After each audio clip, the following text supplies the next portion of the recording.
Storytelling in a Montessori classroom. Can you tell me one more story, please?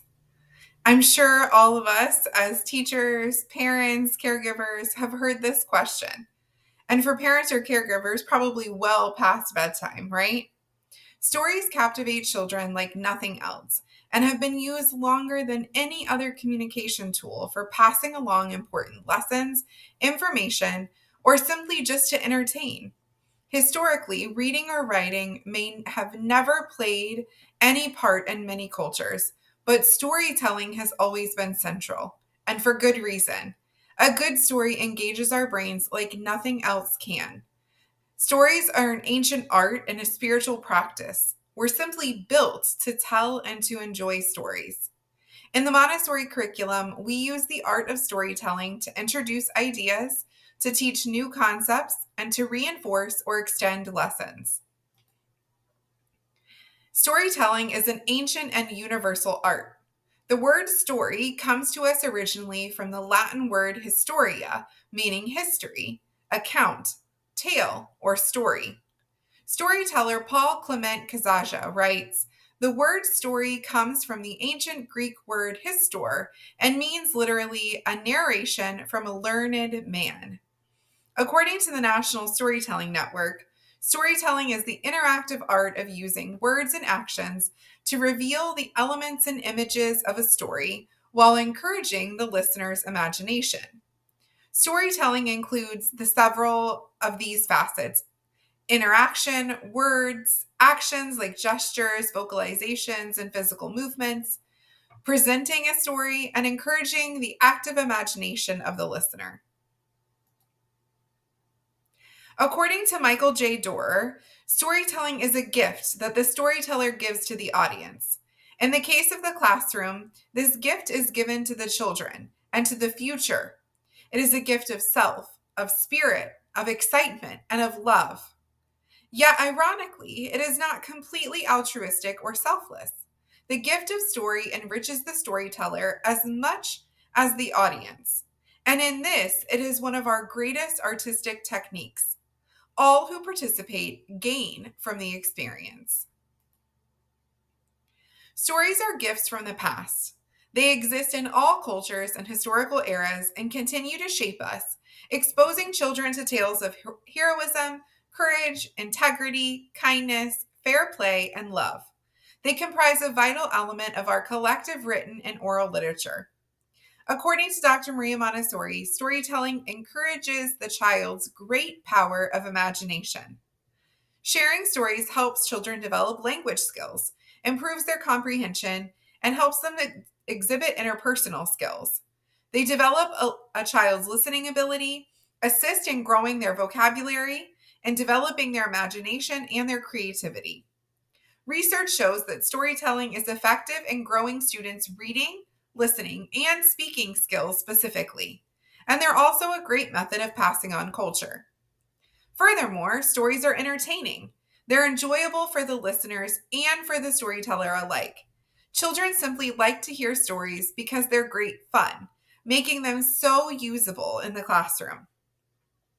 Storytelling also creates a community of the teller and the listeners who together share a meaningful and powerful experience. And perhaps, although not an intended value, storytelling is a spiritual act. It enriches the spirit of the teller and touches the spirit of the children who are listening. As Phyllis Potash Lewis once wrote, storytelling brings to the listeners heightened awareness, a sense of wonder, a sense of mystery, and a reverence for life.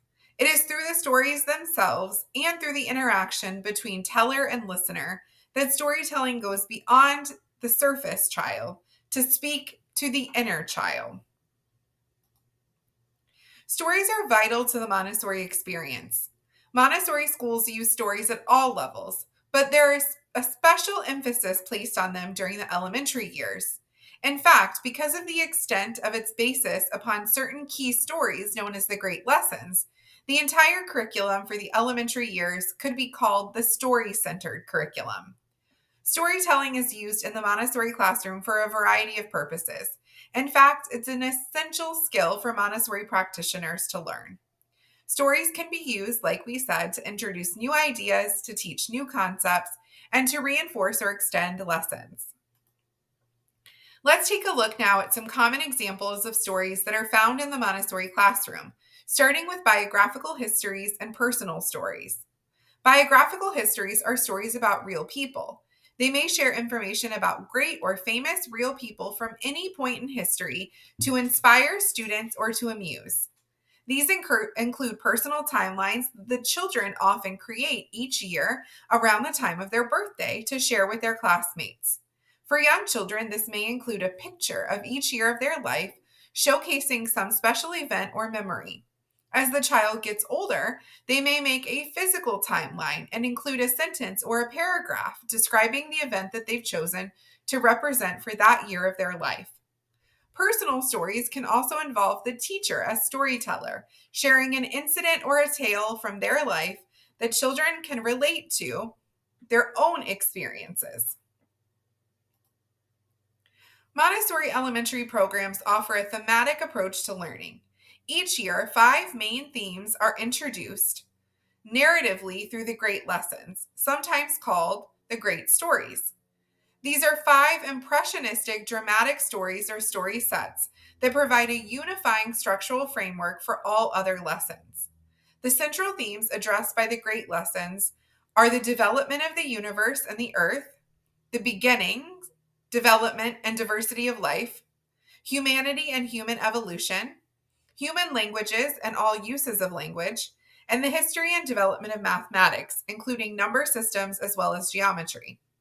These themes are arranged into the following 5 great lessons: the story of the universe, the coming of life, the coming of humans, the story of language, and the story of mathematics. All of these great lessons are told aloud, not read.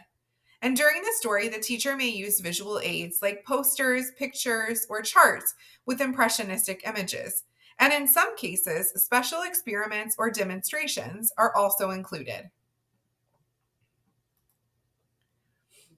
A curriculum story is like a gift to the children in the classroom. They're specifically linked to the elements of the curriculum, such as mathematical operations, parts of speech, or historical events. These stories are often coupled with specific learning objects or artifacts.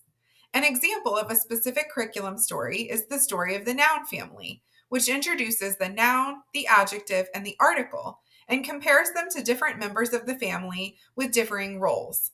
The noun as the head of the family, the source of strength and the leader, like the mother. The adjective being like a very helpful child of the noun. And the article, which is like a cute little baby of the family. It then goes on to mention why the noun's family members are shaped the way that they are. It discusses how nouns are a very old part of speech, which might remind children of the pyramids, which are very old as well. And that the noun is black, like coal, which is one of the oldest things on our planet. There is a story like this for each and every part of speech and for many other areas in the curriculum as well. Thank you so much for joining me for this exploration of storytelling in the Montessori classroom. I'm eager to hear from you all about what stories you've shared with your children. Please add them in the comments below. And don't forget to follow us on social media so that you can join in on all of the exciting videos and learning opportunities we have coming for you in the future. Thank you again for being here and have a wonderful day.